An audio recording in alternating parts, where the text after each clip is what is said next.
Soy la doctora Eliana Ostrowski de Dionishi. Les voy a hablar de anatomía y biometría fetal. Es decir, que vamos a hablar de aspectos importantísimos de la ecografía del segundo y tercer trimestre. La ecografía del segundo y tercer trimestre tiene dos grandes grupos de utilidades. El primero es para diagnóstico de salud fetal y lo segundo es como participación en la terapéutica. En cuanto al diagnóstico de salud fetal, lo vamos a hacer mediante la detección de malformaciones, específicamente esto en el segundo trimestre. Podemos valorar el crecimiento y la vitalidad fetal y la estática fetal, o sea, cómo está ubicado el feto dentro del útero. Por otro lado, también vamos a determinar el volumen del líquido amniótico y la ubicación y el aspecto de la placenta. Y en cuanto a lo que es la participación en la terapéutica, nos va a servir la ecografía como guía de procedimientos intervencionistas. ¿Qué no debemos esperar en la ecografía del segundo y tercer trimestre? Por empezar, precisión en la edad gestacional. Esto es porque a medida que avanza la gestación, perdemos precisión en cuanto al cálculo de la edad gestacional. Y por otro lado, particularmente en el tercer trimestre, no vamos a ser capaces de ver en forma óptima la anatomía fetal.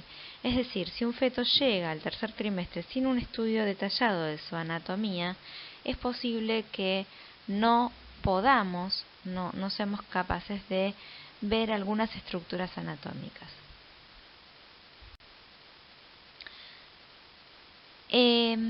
¿Cuál es el mejor momento para evaluar un feto en cuanto a su anatomía fetal? Esto es entre las semanas 20 y 24. Se puede hacer desde la semana 18, pero lo ideal, siempre la mejor visualización en el segundo trimestre la vamos a tener entre las semanas 20 y 24.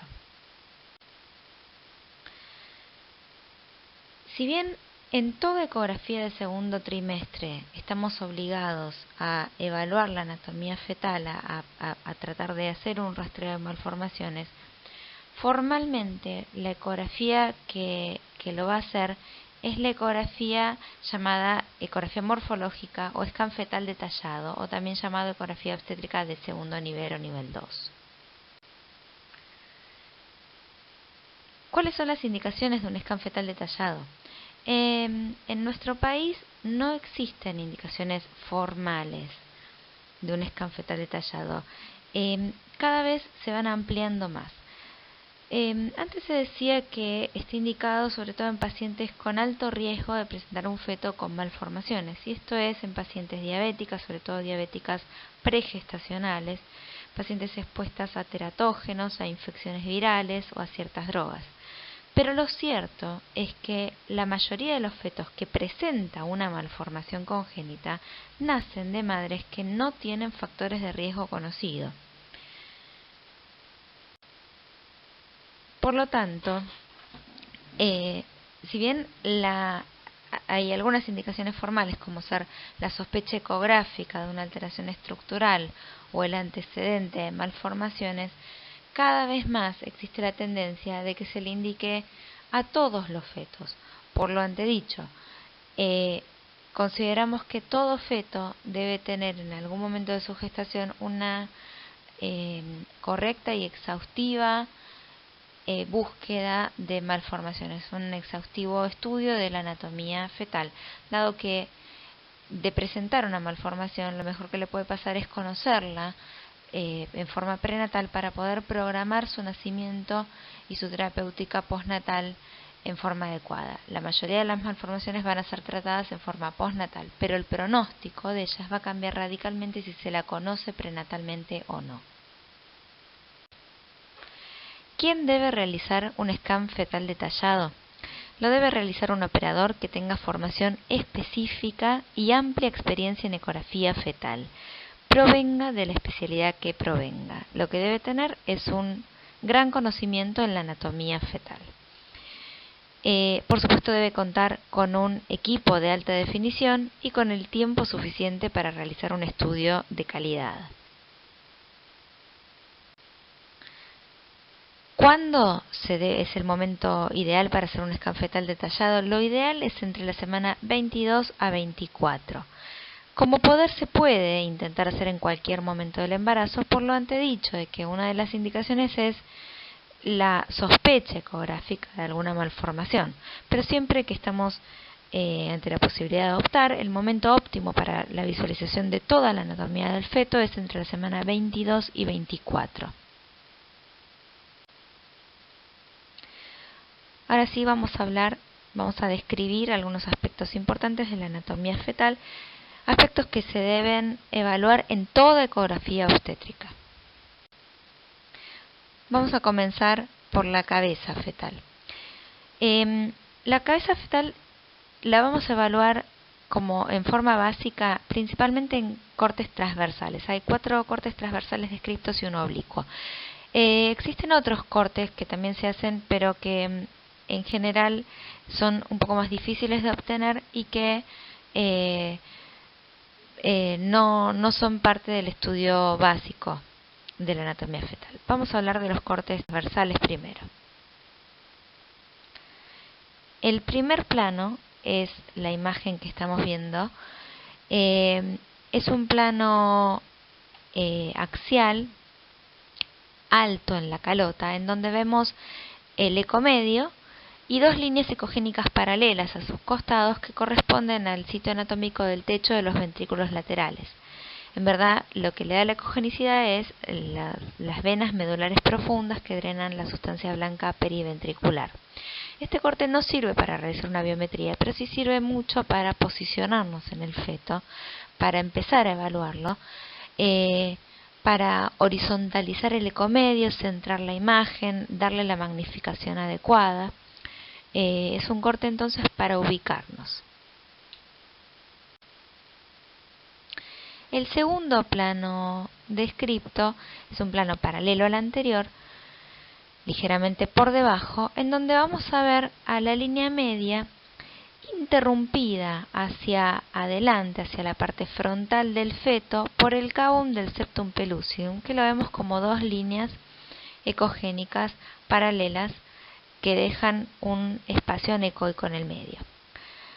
En la zona central, a ambos lados de la línea media, empezamos a ver las siluetas de los tálamos, la parte superior de los tálamos, que los vemos ligeramente hipoecoicos.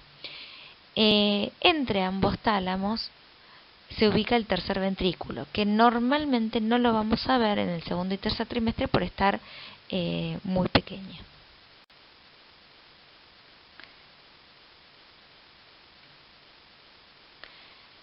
En la siguiente imagen lo que vemos es una foto de un llamado segundo corte, que también es llamado un corte transventricular, porque como vemos lo que está medido con los calipers es el atrio ventricular, es la porción posterior del ventrículo lateral. La medida normal del atrio ventricular es hasta 10 milímetros, pero normalmente lo que tiene que suceder es que esté todo ocupado por plexo coroideo, que es la imagen ecogénica que vemos en su interior. Como vemos en esta foto, los tálamos, si bien se empiezan a ver a veces, no son del todo bien visibles, o mejor dicho, no los podemos delimitar con total nitidez. En la siguiente foto vemos otro feto un poquito más avanzada, la gestación son 25 semanas, en donde también está orientado al revés que la foto anterior. Tenemos hacia la izquierda de la pantalla la parte frontal de la cabeza del feto. Vemos el ecomedio interrumpido por las 2 líneas ecogénicas paralelas que dejan el espacio anecoico en el medio, que corresponde al cabum del septum pellucidum. Hacia atrás vemos 2 siluetas redondeadas, ovoides, que son los tálamos, la parte superior de los tálamos, y hacia atrás y en el medio del hemisferio distal está marcado con una letra A el atrio ventricular. Como hemos visto en ambas fotos del segundo corte, es muy común, y es de hecho lo normal, que no veamos en forma nítida el hemisferio proximal al transductor. Vamos a ver mucho mejor el hemisferio distal. Para ver el hemisferio proximal hay que inclinar el transductor o hacer otros cortes, pero existe un efecto de reverberancia del parietal anterior que nos dificulta mucho, sobre todo a medida que avanza la gestación, la visión del hemisferio proximal. Por lo tanto, hay que tratar de verlo en una gestación precoz o si no, angular el transductor.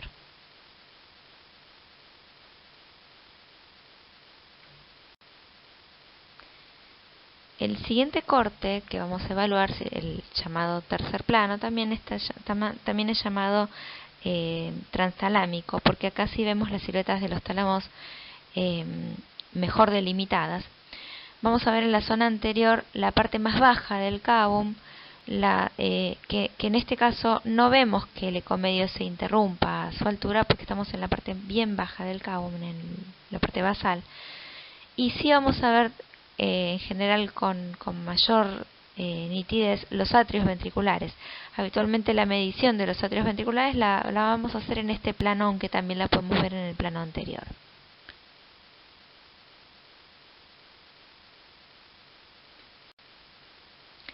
Aquí vemos una foto de un feto en la calota cortada en el tercer plano. Hagamos entonces a la altura del cabum, vemos las tres líneas, vemos por detrás los tálamos, las siluetas bien delimitadas, hipoecoicas con forma más triangular, y hacia atrás, aproximadamente en la mitad del hemisferio distal, vemos el atrio ventricular ocupado por plexo coroideo. En los dos planos anteriores, en el segundo y en el tercer plano, es donde se puede hacer la biometría cefálica, tanto el DBP como la circunferencia cefálica. Aquí estamos ante un esquema del llamado cuarto plano. Todos estos son planos axiales paralelos, yendo de lo más alto a lo más bajo, hacia lo más caudal del feto. Entonces aquí estamos situados ante un plano basal, estamos en base del cráneo y se ve el hueso efenoides, que es por donde transcurre la arteria cerebral media, y por detrás de ella vamos a ver dos siluetas mucho más hipoecoicas que los tálamos, más posteriores y más inferiores, que corresponden a los pedúnculos cerebrales.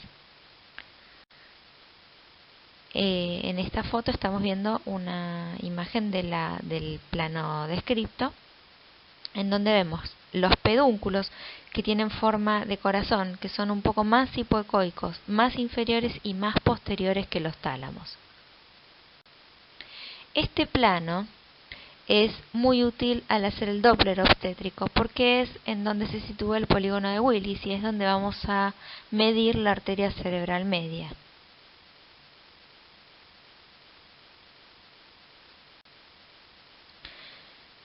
El quinto plano descripto es el plano oblicuo, es un plano axial oblicuo, llamado también suboccipito bregmático. Es un plano que de adelante hacia atrás y de arriba hacia abajo va a pasar por el cabum del septum pellucidum, por detrás, como imagen bien destacada, vamos a tener a los pedúnculos cerebrales y por detrás al cerebelo. Este plano sirve para evaluar la fosa posterior, es decir, el cerebelo y la cisterna magna. En la imagen, ambas imágenes que estamos viendo en esta diapositiva están espejadas, es decir, hacia afuera de la diapositiva está la parte anterior o rostral del feto y hacia el centro de la diapositiva la zona occipital o posterior.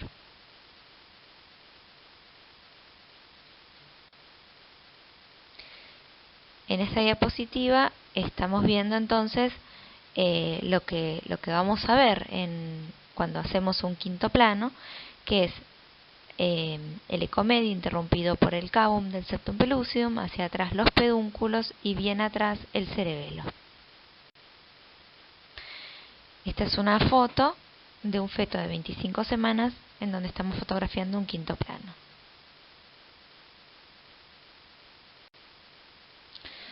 Y para resumir entonces la evaluación de la cabeza, los planos más importantes son estos tres, que son el llamado transventricular, transtalámico y el suboccipito bregmático, que es el plano para evaluar el cerebelo. Es importante destacar que en los dos planos anteriores, que corresponden al segundo y tercer plano, no se debe ver el cerebelo.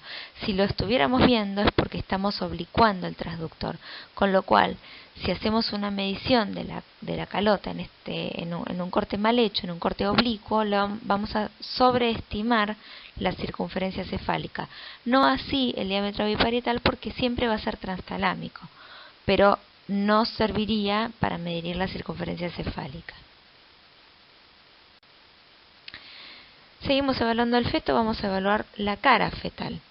La cara fetal la vamos a evaluar en el corte sagital medio, en donde vamos a ver el perfil, y es muy útil para ver la presencia y las características del hueso nasal. Vamos a ver cómo está formado ese puente nasal. Vamos a poder descartar micro o retrognatia, y sirve también para ver protrusiones faciales.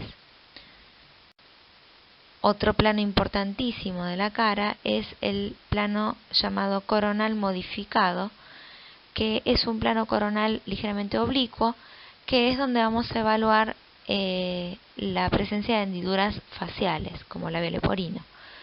Este plano lo vamos a lograr haciendo un corte coronal y oblicuando hacia adelante el transductor, alejándonos, es decir, viendo la superficie. Estamos queriendo evaluar la piel del feto, la piel de los labios.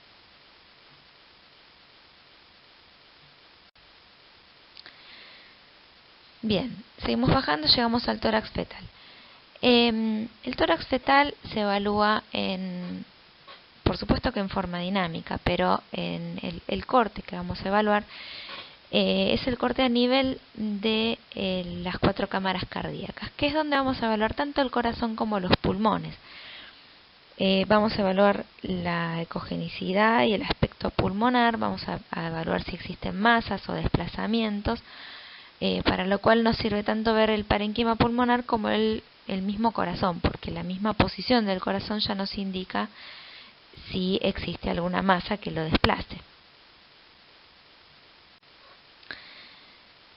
La circunferencia torácica normalmente debe ocupar el 80% de la circunferencia abdominal. Y es en este plano en donde eventualmente, si lo consideramos necesario, vamos a hacer la biometría cardíaca, la cual ocupa aproximadamente 1/3 de la circunferencia torácica, es decir, un 30% aproximadamente. ¿Cómo vamos a evaluar el corazón fetal? El corazón fetal es importantísimo saber evaluarlo bien, porque es de las malformaciones fetales más frecuentes y menos diagnosticadas. Y esto es porque a veces se le presta mucha atención al resto del cuerpo y no tanto al corazón. Es muy importante algunos aspectos técnicos que vamos a recalcar. Se usa principalmente ecografía bidimensional, sobre todo para la evaluación básica del corazón. Se utiliza un solo foco, porque si usamos más focos vamos a enlentecer el frame rate. Tenemos que tener muy en claro cómo debemos orientarnos espacialmente. Para eso tenemos que partir de un corte transverso abdominal, en donde nos posicionamos y horizontalizamos, y desde ahí vamos a hacer una ligera báscula hacia arriba en el feto, y entonces vamos a caer en el corte de 4 cámaras. El movimiento del transductor al evaluar el corazón fetal debe ser muy sutil, debe hacerse movimientos muy delicados, muy suaves, apenas movimientos del transductor y no de la mano prácticamente. Se debe obtener primero una visión panorámica para determinar el situs y la relación cardiotorácica, y una vez que hayamos visto el corazón en la vista panorámica, vamos a hacer una magnificación adecuada, tal que el corazón ocupe entre 1/3 y la mitad de la pantalla, para hacer una evaluación bien detallada. En esta diapositiva estamos viendo los cortes más importantes que tenemos que lograr. Son 3 cortes axiales paralelos, que son el corte transverso abdominal. Es el primer corte para evaluar el corazón. Como dijimos, partimos del corte transverso abdominal, vamos a ir subiendo y vamos a encontrarnos con el corte de 4 cavidades, y si subimos en forma axial paralela vamos a encontrar el corte de los 3 vasos. En el medio, entre el corte de los 3 vasos y el corte de 4 cavidades, con una oblicuación del transductor vamos a ver los tractos de salida del ventrículo derecho e izquierdo.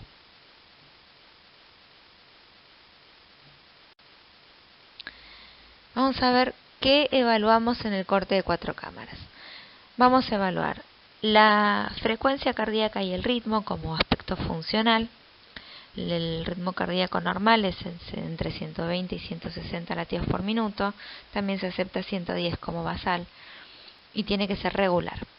Vamos a evaluar la posición cardíaca, la relación cardiotorácica, que como dijimos debe ser aproximadamente 1/3, el número de cavidades, la simetría de cavidades y las características anatómicas del corazón.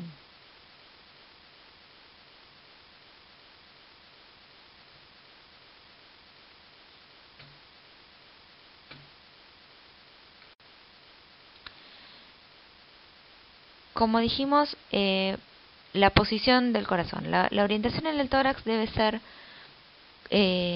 formando un ángulo de aproximadamente 45 grados hacia la izquierda. Es 45 más menos 20 grados, que corresponde a 2 desvíos estándar.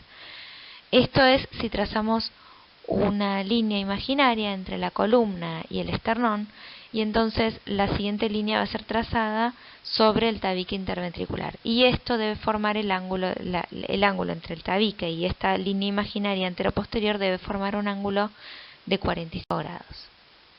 Como vemos en esta foto, vemos trazadas las líneas un ángulo de 45 grados. Es muy importante que cuando determinemos el situs cardíaco tengamos disciplina en la secuencia diagnóstica. Primero debemos saber cuál es la posición fetal, y esto está determinado por la cabeza y la columna fetal. Y entonces nosotros ya sabemos, por cómo está puesto el feto, cuál es la derecha y cuál es la izquierda de ese feto. Y recién entonces vamos a determinar cuál es la posición cardíaca fetal. Nunca la posición cardíaca fetal debe ser determinada por los órganos internos. Es decir, no podemos decir, esta es la izquierda del feto porque aquí está el corazón o porque aquí está el estómago. Debemos saber cuál es la izquierda del feto y luego ir a buscar a ver si en la izquierda del feto se encuentra el corazón y el estómago. En esta diapositiva estamos viendo, tanto en esquema como en la foto, el corte de 4 cámaras cardíacas, en donde vemos el ventrículo izquierdo, el ventrículo derecho, la aurícula izquierda y la aurícula derecha. Como vemos, el ventrículo derecho tiene características anatómicas que lo definen muy claramente, que son la banda moderadora hacia la punta, que lo que nos marca es que ese es el ventrículo morfológicamente derecho, esté donde esté. Porque puede pasar que esté invertido en la posición del corazón y que sin embargo ese sigue siendo el ventrículo derecho. Esta banda moderadora, si se fijan, va a determinar que la cavidad del ventrículo derecho sea más redondeada en comparación con la cavidad del ventrículo izquierdo, que es más triangular. Aquí también vemos que la inserción de las válvulas auriculoventriculares no es exactamente igual. La inserción de la válvula tricúspide es ligeramente más apical, más hacia el ápex, que la válvula mitral. Otra cosa importante que debemos ver en este corte es la cruz cardíaca. Debemos ver que esté presente y que esté constante. Otra cosa que debemos ver es la simetría de cavidades. Ambos ventrículos deben ser simétricos entre sí y ambas aurículas deben ser simétricas entre sí. Aquí es donde vamos a ver el ritmo cardíaco, donde vamos a ver su frecuencia y la contractilidad. Entonces, características anatómicas. Ambas aurículas son del mismo tamaño, ambos ventrículos son del mismo tamaño. Esto es así hasta el tercer trimestre, en donde suele haber una predominancia derecha, pero a grandes rasgos siguen siendo de todas formas del mismo tamaño. El ventrículo derecho contiene la banda moderadora, las paredes de ambos ventrículos deben ser de un grosor similar, posicionalmente el ventrículo derecho es la cavidad más anterior, es la que está detrás del esternón, y la aurícula izquierda es la cavidad más posterior, o sea, la que está delante de la columna, y en ella es donde vamos a ver desembocar a las venas pulmonares. Este hecho nos determina que ese es el ventrículo izquierdo, además de que es el más posterior, la desembocadura de las venas pulmonares.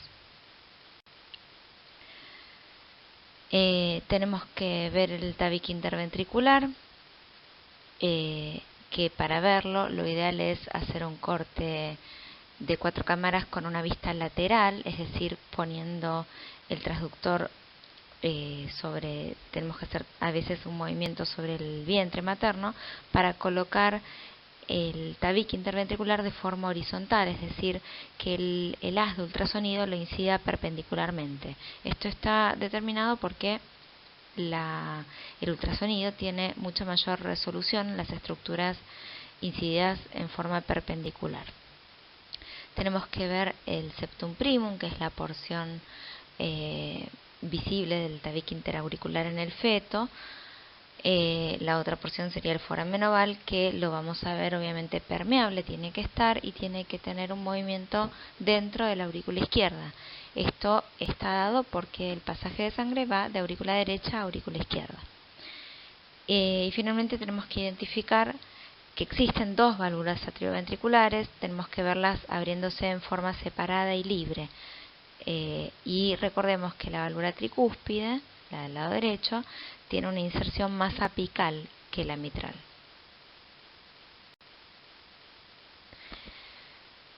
El otro corte, a medida que vamos ascendiendo hacia la cabeza, lo primero que nos vamos a encontrar es con el tracto de salida del ventrículo izquierdo. Los tractos de salida de ambos ventrículos son parte integral del estudio de rutina del corazón fetal. Es muy importante incorporar esta vista porque entonces vamos a poder diagnosticar todas las patologías de los grandes vasos, que en general son las más graves si no se tratan en forma inmediata, postnatalmente, debido a que son patologías que suelen ser ductus dependientes, es decir, dependen de la permeabilidad del ductus arterioso en la vida postnatal. Y si no las diagnosticamos adecuadamente, el ductus arterioso se va a cerrar cuando el feto nace y esto le compromete su vida. Bien, entonces, hablando del tracto de salida del ventrículo izquierdo, es el primer vaso que vamos a encontrarnos al ascender hacia cefálico. Y lo que tenemos que hacer es oblicuar ligeramente el transductor desde el corte de 4 cámaras, basculamos hacia el cefálico y rotamos hacia el hombro derecho y cadera izquierda del feto.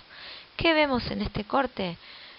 Que la arteria realmente sale del ventrículo izquierdo y vamos a ver la continuidad septoaórtica. Esto es para diagnosticar comunicaciones interventriculares que estén cercanas a la cruz.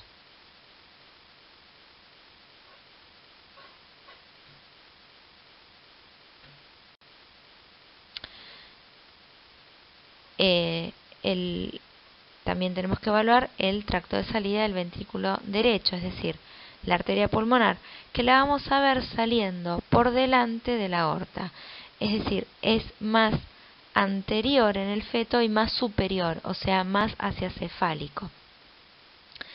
Y por supuesto tenemos que corroborar que salga del ventrículo derecho, que es el ventrículo que contiene la banda moderadora, y lo que nos certifica que esa es la arteria pulmonar es que se bifurca. Vamos a ver la bifurcación, y la bifurcación va a representar la rama derecha. En el interín entre ambos tractos de salida lo que tenemos que ver es que estas arterias se crucen. La arteria aorta se dirige hacia la derecha y la arteria pulmonar se dirige hacia la izquierda, de manera que a medida que vamos ascendiendo hacia cefálico, la arteria que queda del lado izquierdo es la arteria pulmonar.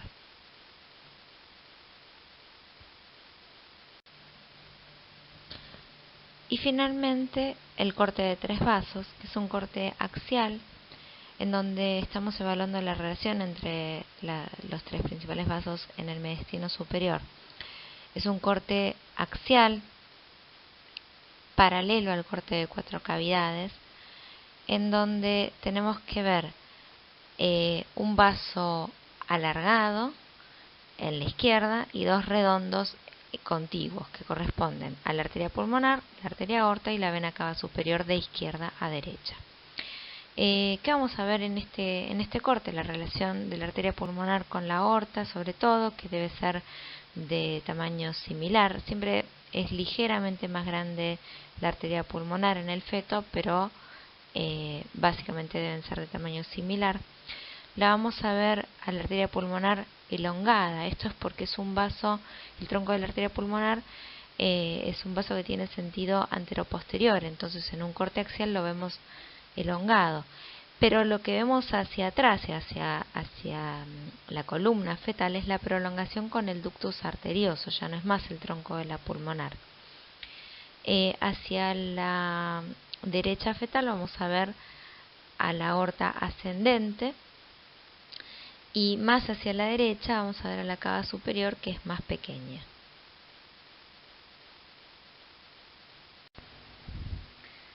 En esta foto lo que estamos viendo es una imagen partida del corazón, en donde del lado izquierdo vemos un corte de 4 cámaras en una vista lateral, que como dijimos es para evaluar el tabique interventricular. Fíjense cuánto más grueso que se ve en comparación con los cortes apicales del corazón. Y del lado derecho estamos viendo un corte de 3 vasos del mismo feto. En este corte de 3 vasos, nótese que hay una ligera oblicuación que nos permite ver la bifurcación de la arteria pulmonar dando la rama derecha. Lo que sigue, lo que continúa de la arteria pulmonar, ya no es arteria pulmonar, sino que es el ductus arterioso que desemboca en la arteria aorta descendente. Hacia la derecha en el feto, en este mismo corte de 3 vasos, vemos la arteria aorta, que tiene un calibre similar a la arteria pulmonar, y más hacia la derecha la vena cava superior, un poco más pequeña. Bien, seguimos bajando en el feto, vamos a llegar al abdomen. Lo que vemos en el esquema es un corte abdominal, en donde habitualmente se hace la biometría abdominal, que es un corte en donde vamos a ver de atrás hacia adelante la columna. Hacia la derecha está representado con número 4 la suprarrenal derecha, con el número 5 la vena cava superior por delante de la suprarrenal, con el número 6 hacia la izquierda y por delante de la columna la aorta.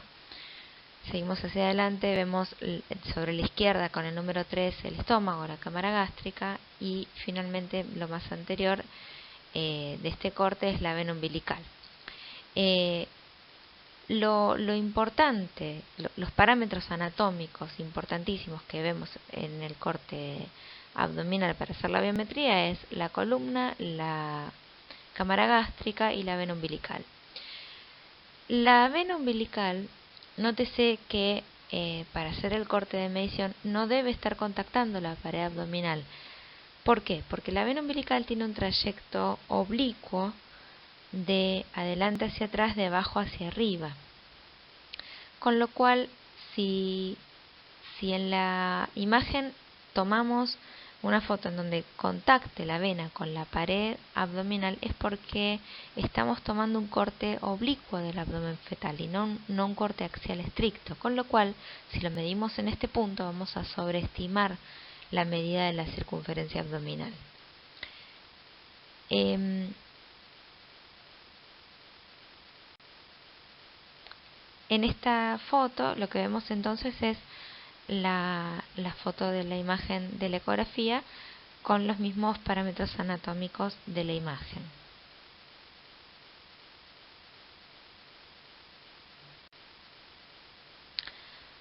Aquí vemos otras dos imágenes de cortes transversos abdominales. Estas fotos las puse para notar que a veces vemos la curvatura hacia la izquierda de la vena umbilical, donde se une al seno venoso, mejor dicho a la parte izquierda en el seno venoso, que es la parte curva que vemos de la vena umbilical. A veces la podemos ver y a veces no, a veces simplemente vemos una porción más pequeña de la vena. Para evaluar los riñones fetales debemos posicionarnos sobre la espalda del feto. Debemos colocar el transductor lo más posterior posible, de forma tal de obtener una vista de ambos riñones a la vez en cortes axiales. Esta vista nos sirve para determinar la presencia de epileptasia renal y para ver si ambas pelvis renales son simétricas. Además, podemos hacer barridos y podemos hacer cortes longitudinales de los riñones, pero en esta vista axial desde la espalda del feto es donde vamos a poder medir si hay o no epileptasia. La epileptasia tiene distintos puntos de corte dependiendo de la edad gestacional, pero como valor de referencia tenemos que saber que más de 5 milímetros ya es patológico. En esta otra imagen vemos cómo es evidente la presencia de una epileptasia, ya es bastante notable a la vista sin necesidad de medirlo, pero si lo vamos a medir seguramente esto mide más de 5 milímetros, especialmente en el segundo trimestre. En el tercer trimestre puede medir un poco más, excepto 7 milímetros. En esta imagen, en esta foto partida, estamos viendo de la parte izquierda de la pantalla, vemos ambas siluetas renales que realmente no se las ve con total nitidez. Esto es porque a veces en el segundo trimestre el parénquima renal tiene una ecogenicidad muy similar al resto del abdomen fetal, al intestino en este caso. Entonces hay veces que, sobre todo cuando estamos ante un feto pequeño, puede no ser del todo clara la presencia de los dos riñones. Entonces, en este caso es muy útil hacer el corte que está a la derecha, mediante la ayuda de Doppler color, un corte coronal de la aorta, en donde vemos la aorta dando sus dos ramas renales y luego la bifurcación en las arterias ilíacas. Con este hecho documentamos que existen los dos riñones porque existen las dos arterias renales. Seguimos bajando en el feto y debemos evaluar la entrada del cordón, es decir, la pared abdominal. Debemos descartar la presencia de gastrosquisis u onfalocele, es decir, corroborar que la inserción del cordón es correcta.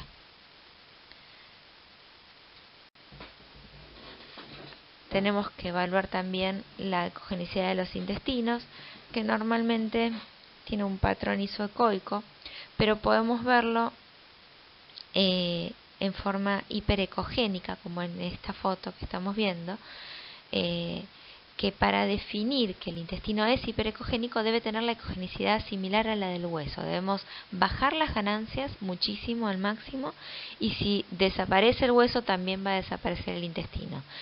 Es decir, esta imagen hiperecogénica.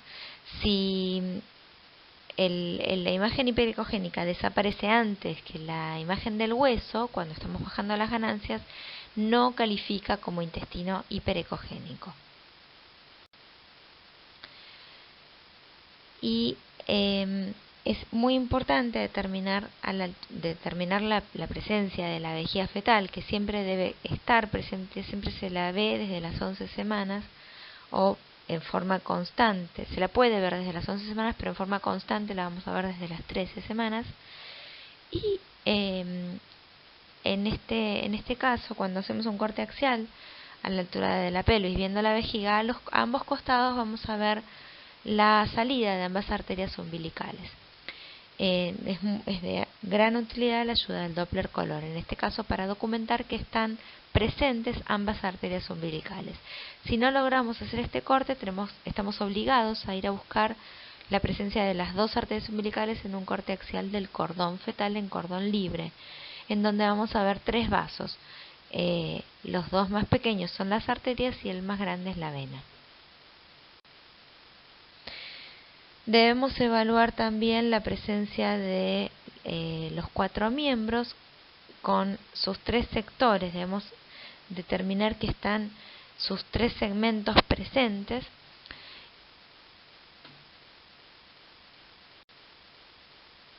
Y lo que vamos a medir de rutina es el fémur.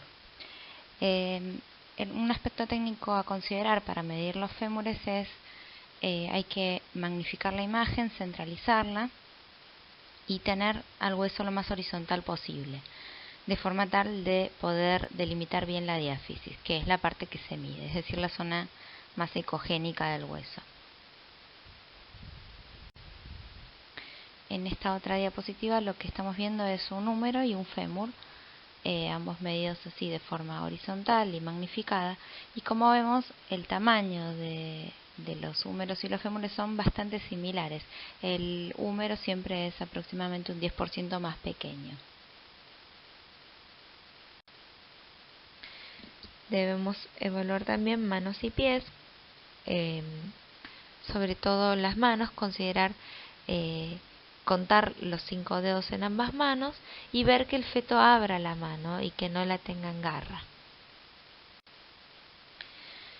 Finalmente vamos a evaluar la columna fetal. La columna fetal la vamos a evaluar, existen los 3 cortes, sagital, axial y coronal. El corte más útil para evaluar disrafismos va a ser el corte axial en forma seriada. Vamos a subir y bajar en el feto, en la columna del feto, posicionando la columna hacia arriba, es decir, posicionando el transductor sobre la columna. Este corte axial nos va a permitir ver que se cierran en forma en forma de V corta invertida las 2 astas posteriores. Entonces vamos a ver 3 núcleos en el corte axial, que es el corte que está a la derecha. Vamos a ver las 2 astas posteriores convergiendo y por detrás el núcleo del cuerpo vertebral. El otro corte muy importante es el corte sagital, que es el corte a la izquierda y arriba, en donde vamos a ver 2 núcleos. Y es muy importante este corte porque nos permite ver también la piel y entonces determinar un disrafismo sobre todo abierto, una espina bífida abierta. Y el otro corte abajo a la izquierda es el corte coronal, en donde vemos los 3 núcleos.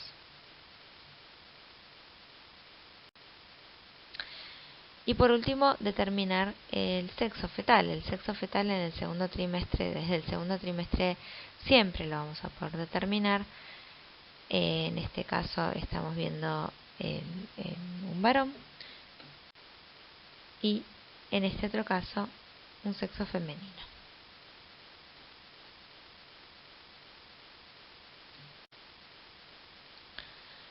Bien, vamos a la biometría fetal de rutina.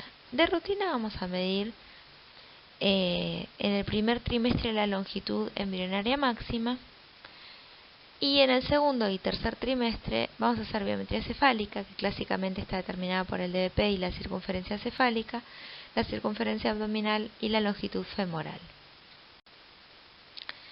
La biometría fetal tiene 2 grandes propósitos. Uno es la estimación de la edad gestacional y el otro es la estimación del crecimiento.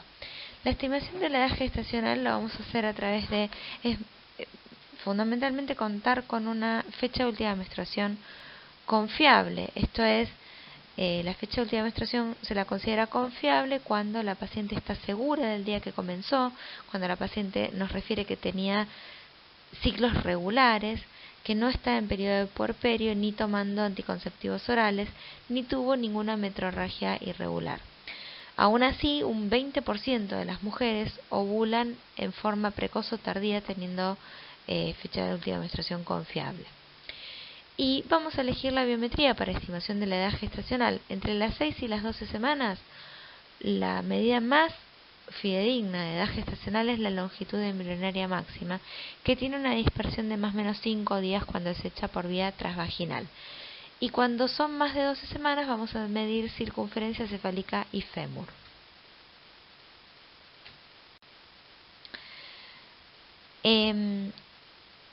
Ahora bien, la dispersión de la circunferencia cefálica y el fémur va a ir variando a lo largo de la gestación. Va a ser de más o menos 7 días hacia las antes de las 20 semanas, más o menos 14 días hasta las 30 semanas y más o menos 21 días luego de las 30 semanas. Estos 2 parámetros son los más correctos para evaluar edad gestacional en el segundo y tercer trimestre, circunferencia cefálica y fémur. Ahora bien, si lo que vamos a evaluar es crecimiento fetal, lo que tenemos que evaluar es el peso fetal y como parámetro aislado la circunferencia abdominal. El peso fetal lo vamos a obtener mediante distintas formas. Hay distintas tablas que combinan diversas medidas, pero las más utilizadas van a ser la circunferencia abdominal, la que combina circunferencia abdominal y fémur, o la que combina DBP, circunferencia cefálica, circunferencia abdominal y fémur. Es decir, estas son dos tablas de Hadlock. En el 80% de los casos, el peso fetal lo vamos a estimar con un error menor al 10%, pero va a haber un 20% de los fetos en cuyo caso la variación va a ser mayor al 15%.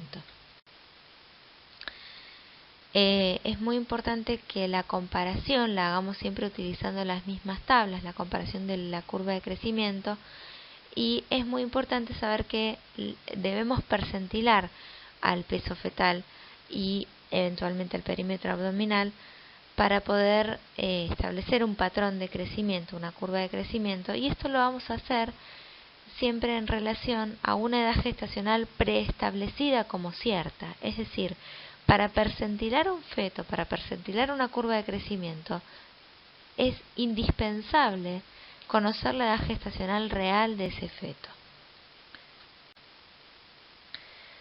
Como dijimos, para hacer una estimación del crecimiento fetal debemos hacer una curva de crecimiento, nunca un parámetro aislado.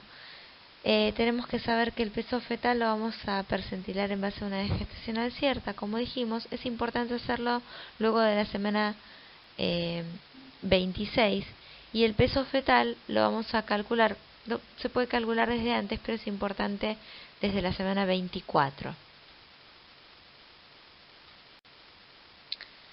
Entonces, ¿cuáles son los parámetros biométricos más usados luego de las 12 semanas?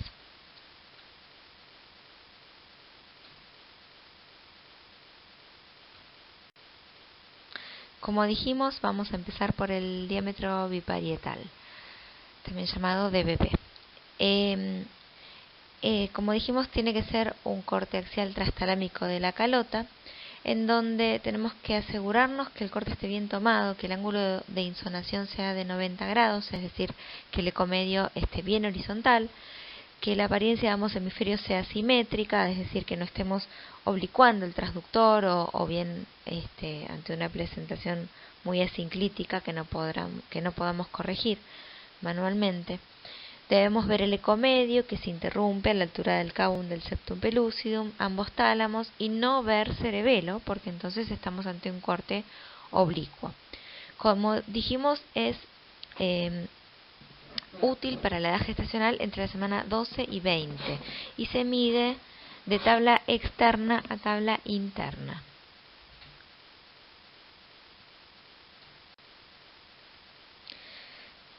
Ahora bien, sabemos que el DBP se modifica según las variaciones de la morfología cefálica. Es decir, en fetos cuya cabeza es un poco más ancha, en fetos braquicéfalos, va a sobreestimar la edad gestacional, y en fetos dolicocéfalos la va a subestimar. ¿Cómo sabemos esto? Por el índice cefálico. El índice cefálico es diámetro biparietal sobre diámetro fronto-occipital por 100, que el normal es entre 75 y 85%. Los braquicefálicos van a tener un índice mayor a 85% y los dolicocefálicos menor al 75%. Entonces, ¿qué pasa? Cuando medimos el diámetro biparietal, estamos incorporando un factor de variabilidad que es la forma de la cabeza del feto. En cambio, la circunferencia cefálica, que se realiza en el mismo plano de medición que el DBP, pero por fuera de la calota, toda la elipse la vamos a trazar por fuera de la calota, es la medición ideal de la cabeza, porque no va a estar modificada por las variaciones de la forma de la cabeza. Entonces, es mejor predictor de edad gestacional del DBP, sobre todo antes de las 20 semanas, que va a tener un margen de dispersión de más o menos una semana. En esta foto vemos una biometría cefálica en donde vemos está medido tanto el diámetro biparietal de tabla externa a tabla interna, como la circunferencia cefálica, que está medida toda por fuera de la calota. El siguiente parámetro es la circunferencia abdominal. Como dijimos, se realiza en un corte axial del abdomen. Y los reparos anatómicos van a ser el estómago, la columna y la vena umbilical. Que la vena umbilical, como dijimos, no tiene que tomar contacto con la pared anterior del abdomen. Y esto técnicamente se da en la unión del tercio anterior con los 2 tercios posteriores del abdomen.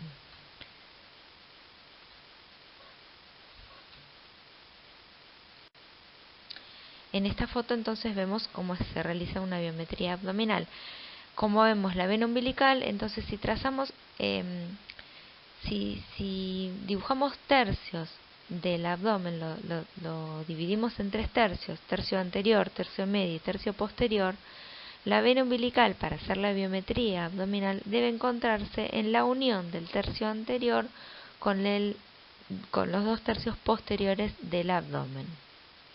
Es decir, en la porción posterior de la vena umbilical, no contactando con la pared abdominal.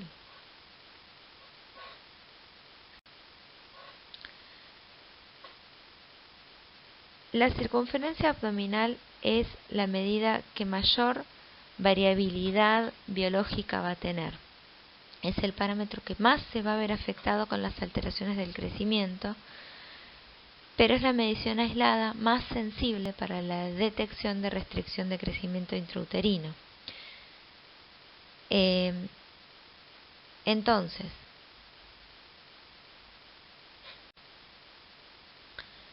Entonces, como dijimos, no es el abdomen buen predictor de edad gestacional porque tiene mucha variación, pero es un gran predictor de restricción de crecimiento intrauterino. Continuamos con la longitud femoral. La longitud femoral se dice que es el parámetro aislado de mayor certeza para estimar edad gestacional.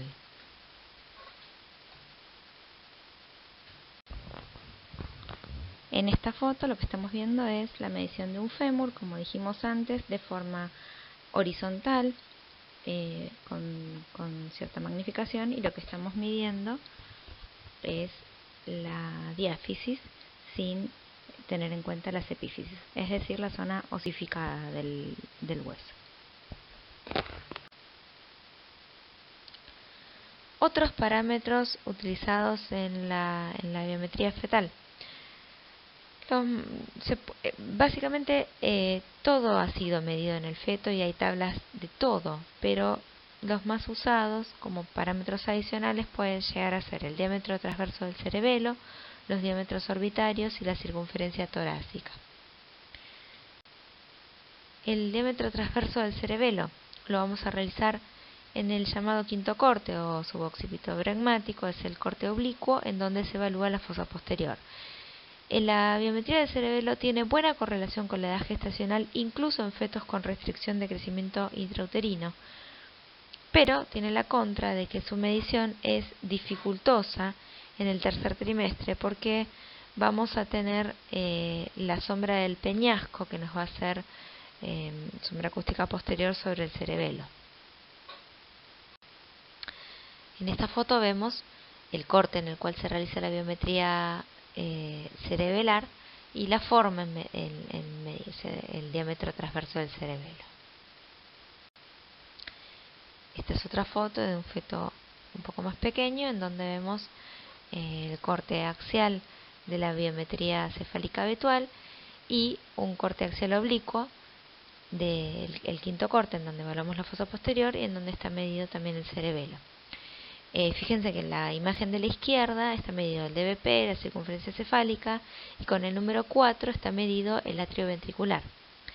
Y en la imagen de la derecha está medido con el número 1 el diámetro transverso cerebelar, con el número 2 la cisterna magna y con el número 3 estamos midiendo el espesor del pliegue nucal. Otro diámetro que podemos utilizar es el diámetro, son los diámetros orbitarios, en este caso el biorbitario externo, que se realiza desde los bordes internos de las paredes externas de las órbitas, como está en la figura.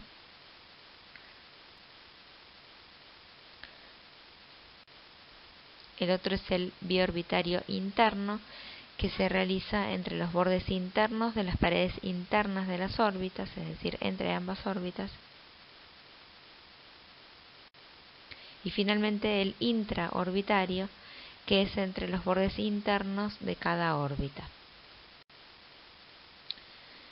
El otro parámetro posible de medir es la circunferencia torácica, que se realiza en el corte axial del tórax a nivel del corte de las 4 cámaras, como dijimos. Es útil para la evaluación de las displasias esqueléticas, en donde la circunferencia torácica se ve muy reducida, y el valor normal es que debe ser el 80% del valor de la circunferencia abdominal. Existen relaciones corporales que pueden llegar a tener utilidad, sobre todo cuando hay alteraciones de los patrones de crecimiento fetal.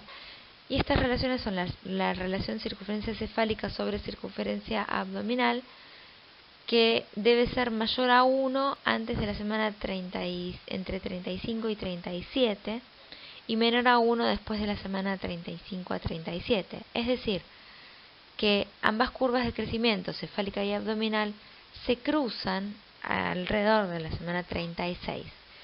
Esto nos va a permitir diagnosticar una restricción de crecimiento intrauterino asimétrico, es decir, cuando el abdomen está disminuido, pero solamente luego de la semana 36 a 37, es decir, cuando, si únicamente nos basamos en esta relación, vamos a ver que no se produce el cruce de ambas curvas de crecimiento, pero vamos a verlo solo en forma tardía, es decir, luego de la semana 36. Otra relación de utilidad es la relación fémur-abdomen, que tiene un valor constante luego de la semana 21, que es de 0.22 más menos 2. Bien, ¿cómo vamos a hacer para estimar la edad gestacional? Como hemos dicho, para poder hacer un seguimiento del crecimiento fetal es indispensable conocer la edad gestacional.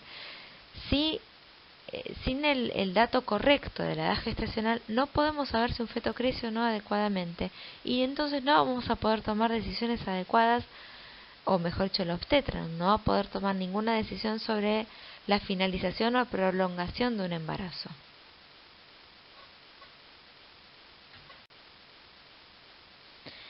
¿Cuáles son las implicancias de calcular la edad gestacional por ultrasonido?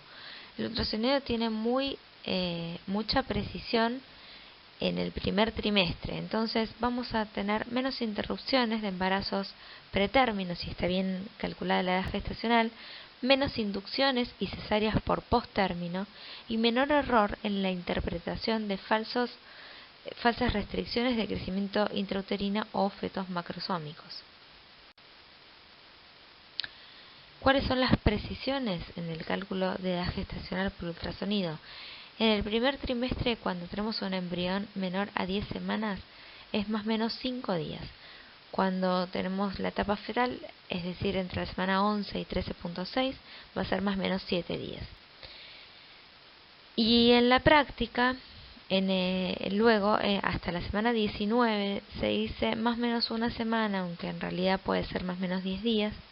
Entre la semana 20 y 30 van a ser más o menos 2 semanas, y luego de la semana 31 van a ser más o menos 3 semanas.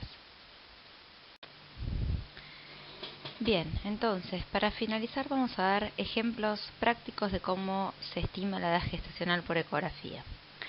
Cuando disponemos de una fecha de última menstruación supuestamente confiable y tenemos una ecografía de menos de 12 semanas, puede haber dos situaciones: que la edad gestacional estimada por la longitud embrionaria máxima sea igual a la de la FUM, o sea, que esté dentro del rango de dispersión de más o menos 7 días, entonces tomamos la FUM como referencia. FUM es fecha de última menstruación.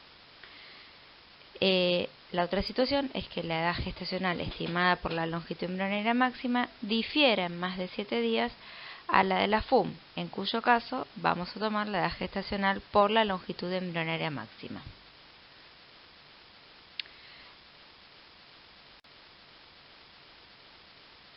La siguiente situación: tenemos una FUM supuestamente confiable y la primera ecografía entre las 12 y 24 semanas. Entonces, si el fémur y la circunferencia cefálica se mantienen dentro de un rango de más o menos 10 días de dispersión, tomamos la FUM como referencia. Si la dispersión es mayor a estos 10 días, entonces se toma la edad gestacional por el promedio del fémur y la circunferencia cefálica. Mucho cuidado en este caso con lo que a veces se pone como edad gestacional promedio. No tenemos que incluir al abdomen por ser, como dijimos, la medida de mayor variabilidad biológica en cuanto a la edad gestacional que nos estima. Y tenemos que tener mucho cuidado con el diámetro biparietal, por lo que dijimos de la morfología de la cabeza. Lo incluimos siempre y cuando sea una cabeza armónica, pero no hacemos promedio de todos los parámetros de medición. Otra situación, tenemos una FUM incierta y una ecografía menor a 12 semanas, entonces no tenemos problema, tomamos la edad gestacional por la longitud embrionaria máxima. Siguiente situación, tenemos FUM incierta y primera ecografía entre la semana 12 y 24. Tomamos la edad gestacional promedio del fémur y la circunferencia cefálica, siempre que conserven una relación adecuada entre sí. Tenemos que tener cuidado en estos casos con las displasias esqueléticas. Si la primera ecografía fue realizada cuando la paciente tenía más de 25 semanas, entonces la ecografía pierde valor progresivo para determinar la edad gestacional, en cuyo caso tenemos que determinar la edad menstrual. Entonces, sepamos que siempre que hacemos un cálculo de la edad gestacional en un determinado momento de la gestación, como dijimos, lo más precozmente posible, ahí calculamos la fecha probable de parto y entonces hacemos la proyección de la edad gestacional en cada momento del embarazo que lo vayamos necesitando a medida que seguimos estudiando a la paciente. Entonces, aspectos importantes al estimar la edad gestacional, tenemos que considerar la edad gestacional del estudio más precoz. Si este coincide con la FUM, seguimos por FUM, si no coincide, seguimos por ECO. Y en los siguientes estudios lo que vamos a evaluar es el patrón de crecimiento y las relaciones corporales en relación a una edad gestacional ya previamente conocida. Y para finalizar, conceptos importantes que quiero destacar: la fecha probable de parto no cambia con cada ecografía, se calcula una vez en el embarazo lo más precozmente posible. La mejor ecografía para estimar edad gestacional va a ser siempre la primera, sea cual fuera. Sepamos que edad gestacional se utiliza como sinónimo de edad menstrual, es decir, de amenorrea. El embarazo se cuenta en semanas menstruales desde el comienzo del ciclo en el cual la paciente quedó embarazada. Por eso se toma la fecha de última menstruación como referencia. Y, muy importante, no confundir edad gestacional que le calculamos a la paciente en cada ecografía con ritmo de crecimiento. Muchas veces, por eso equívocamente, se promedian todas las medidas como un indicativo del ritmo de crecimiento si alguna medida está alterada o para más o para menos. La edad gestacional es la edad que le podemos asignar al feto, la edad real que puede, lo más parecido a la edad real que pueda llegar a tener el feto, y no la debemos recalcular en cada ecografía. Lo que sí debemos hacer es calcular el ritmo de crecimiento que va teniendo ese feto, para lo cual es indispensable conocer la edad real gestacional calculada en la primera ecografía o lo antes posible con una FUM, contando con una FUM confiable y en lo posible con una longitud embrionaria máxima. Entonces, sabiendo la edad gestacional real, percentilamos el ritmo de crecimiento, ya sea el peso o el perímetro abdominal. Muchísimas gracias.